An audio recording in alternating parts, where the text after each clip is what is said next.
Duka Ndara. Monggo katuran lenggah Ndara. Iya biang pesek. Lah aku terus linggih endi? Iya ndak prak kono sa. Oh nggih. Nggih wong kula abdi ya supe Ndara. Kowe bar numplek sek. Goyo.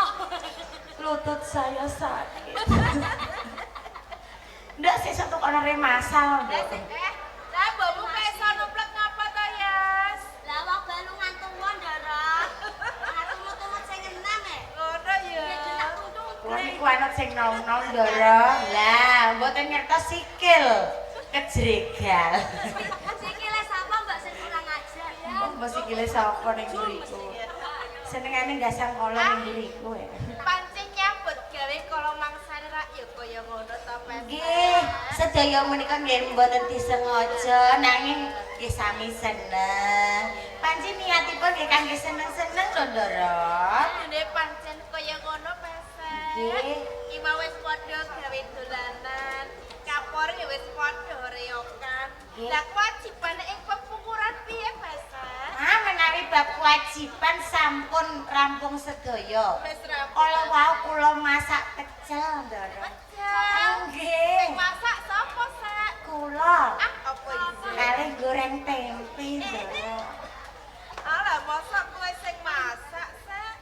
Kula sing ngentekke. Niku lho Ndara. Iya. Kula wau sego pecel tempene namung gangsal. Nduk niku ning kono pira? Nek sego pecel tempene 5 12.000, Mbak. Oh, kulino jajan berarti. Samu barang apa wae, Pesek. Senajan to sego pecel lawuh tempe, kabeh ya kudu disyukuri rak kaya. Waton awake sehat seger kewarasan, Ndara. Paton kabeh kewajibane rana sing lirwa. Lantar sangestake dawuhe Rama lan Ibu. Nggih. Babakan padha seneng-seneng padha gawe dolanan aku ya ora bakal duka kok piye. Nanging Menawi. piye, Pesek? Kados pundi, Ndara? Sawetara kadangku ki ora nate cedhak ing taman kabupaten. Lah teng pundi, Ndara? Lah ya aku dhewe ya ora mangerteni lho Piyung. Sampun dangu sanget panci kok, Ndara. Pancen kaya ngono. Mula ana kala mangsane aku ki kampang banget lan kadangku lho, Sek. Mboten namung panjenengan, Ndara. Kula ugi nderek kapang, biasane kula nggih sing radosi. Iya toh. Nggih. Ngomong kawit saleh lho Ndara. Sing ngomong Pesek. Lah sing ngedusi sinten Ndek Kowe, Cilike? Sek. Kula. Nyunati sapa, Mbak? Senyunati. Nyunati. Piye, Ben? Aja kaya ngono sing rembug kaya ngono. Kok rumah saku. Muga-muga wae Pesek. Nggih. Kok kadangku kemut lan aku cedhak ing taman kaputren. Resmi krama satriya kirikas tupo tingkawaku tetap sinutrasana. Nembe kemawon damelangan suka kok Kang Mas. Langen suka wiling lan waspada. Nguri-nguri kabudayan Jawa. Aja nganti kabudayan ing awake dhewe kalah karo kabudayan patmoco negara.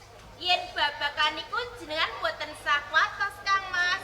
Biyung Pesek lan sedaya anak-anakipun menika sami wasis. Kene joget trimpi, nggone tembang gedhe, rak ngono ta, Sek? Leres, Ndara. Yen to pancen wis wasis tembang gedhe, langen beksan, coba buktekke Sek. Nggih. Dasar kau keong racun. Wayo. Baru kenal ngajak tidur. Kosong. Ora apa-apa. Iku uga kalebu budaya. Amarga budaya iku asil makartine cipta rasa daya kekuatane manungsa kang nyawiji dadi siji kanggo kebutuhan lahir lan batin. Oh, menika, Ndara. Budaya ki maneka warna kok. Budaya dangdut iku, Sek. Oh, nganti.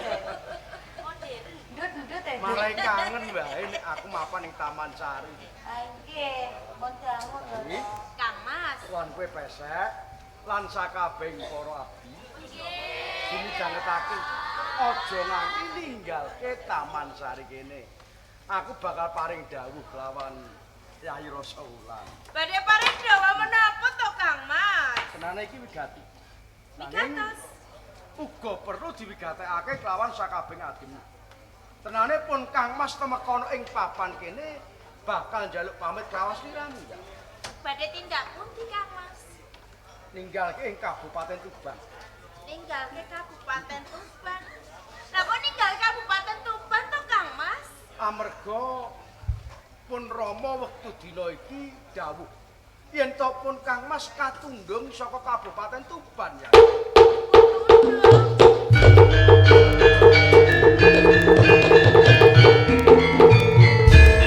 Kang Mas, yen cetha panjenengan ditundung, yen sakmenika badhe ninggalaken Tuban, ya aku derek.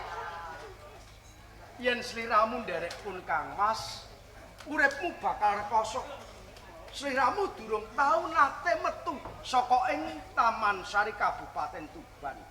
Aku ora ngepengenake yen to sliramu urip kang rekoso kaya ngono. Pokoke aku derek Kang Mas. Nek bareng derek ya aku nangis. Nek kowe nangis, undak ilang ayumu. Aja nangis. Tindake pun Kang Mas ora tindak Turki. Ora tindak cangkrama. Ning Kang Mas katundung Kanjeng Rama Adipati Werwatrekta. Mawita kados ngaten, mangki kula sing matur ing ngarsane Kanjeng Rama. Mbok menawi pancen Kanjeng Rama nembe duka Kang Mas. Wis ora ana pangapura mungguing Raden Syahid. Raden Syahid wis ora ana gunane mapan ana ing Kabupaten Tuban. Ora usah ndadak sliramu matur ngarsane Kanjeng Rama ya. Kang Mas. Sing beku pun Kang Mas njaluk pamit kelawan sliramu. Aja nganti nderek marang pun Kang Mas. Pokoke aku derek Kang Mas. Kapeksa. Nggih. Aku derek. Ya, wis to aja nangis, aja nangis. Aja nangis. Kepareng derek. Yen to pancen sliramu kepengin nderek marang pun Kang Mas ya ndak lilani. Pareng Kang Mas. Ndak lilani. Ning pun Kang Mas ninggalake ning Kabupaten Tuban ora saiki. Lajeng mejang menapa? Amarga iki wengi sesuk gagat rahina barengi pletheking surya saka wetan kowe kelawan aku ninggalke Kabupaten Tuban. Oh, ngaten. Saiki cawis-cawis uga rampen sing dadi darbekmu ing Taman Sari mengko digawa lunga bareng aku. Sek. Nggih. Krungu ta pangandikane Kang Mas? Nggih Ndara. Kabeh ditata, mengko tak gawane lunga ninggal Kabupaten Tuban. Nggih.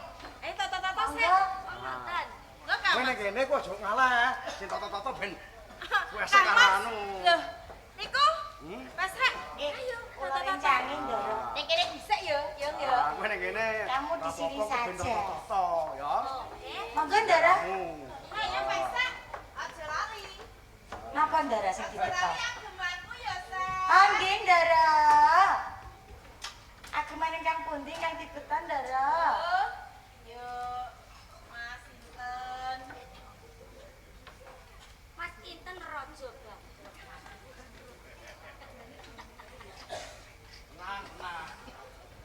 Mas suwi ya Mbak ya. Alah iya ya kok disusul wae ya. Alah lho.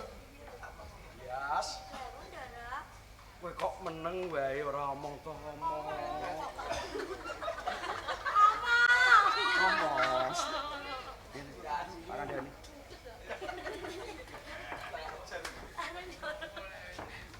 Inji kula pamit dawuh nggih.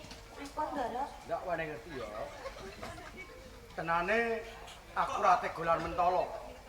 Yen to Rasa Wulan bakal bebarengan kelawan aku ninggalake Kabupaten Tuban. Kapeksa aku bakal ninggalake Rasa Wulan. Aku titip lawan adikku Rasa Wulan. Ya. Reksanen bendaramu ayu kaya dene ngreksa awakmu dhewe.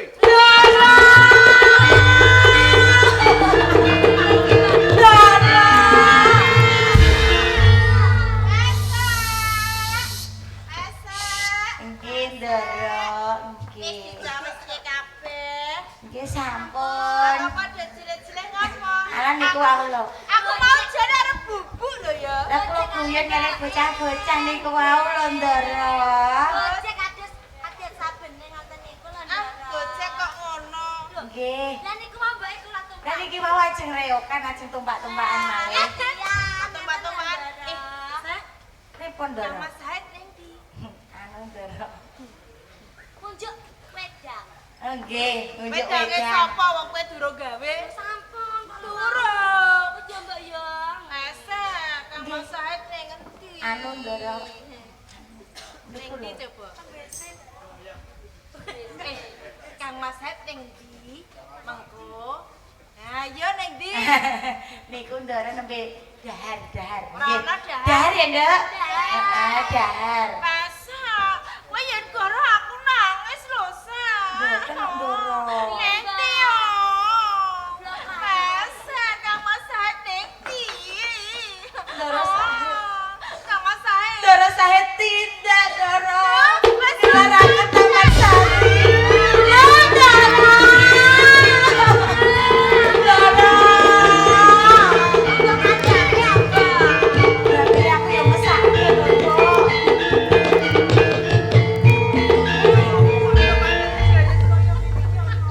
Yo rame ning ana apa iki? Kepareng badhe matur, Ndara. Piye sek kok padha jeleh-jeleh. Kala wau Den Mas Said rawuh wonten Taman Sari. Teko rene. Nggih. Lah bendaramu rasa mulang. Pamitan kali Ndara Rasawulan, Ndara Said menika ajeng tindak. Ajeng Ndara sak menika Ndara Rasawulan nderek sumusul Den Mas Said. Jange tumbas. Nggih, Ndara. Yetose kok kowe ora bisa ngendhakake marang pakartine bendaramu rasa wulan lan. Iso nyandhet bendaramu rasa wulan, Sek. Kok ora iso Ya mbak nyandhet em lajeng bendaramu rasa wulan. Ndara. Kakang Patih, Iki kados jenengan kok malah mesem guyu mboten reka awal nderek kula niku prihatin. menggalih kali menika. Ngendikane pasak niki kata kok trewat-trewat. Pasé kok ngendika niku pripun sampeyan? Kandhane nek ngoten sampeyan pasé ngendika. Lah ngendika niku ora omong to, Dur. Omong ora tadi basake. Apa? Aku harus masalah. Enen Aku semute. ditukani karo Kadek Dipak. Enten semute, Ndara. Mau dandan teng isor wet. Kowe pesan aku. Pasé Nggih, lan Ndara. kowe Kakang Patih, Kados pundi? aku bakal medhar Sabtu. Numake taun ana Windanana nek putraku sak keloron Den Mas Said lan Rasa Wulan durung bali ing Tuban. Aku ora bakal sowan ing Kedaton Majapahit.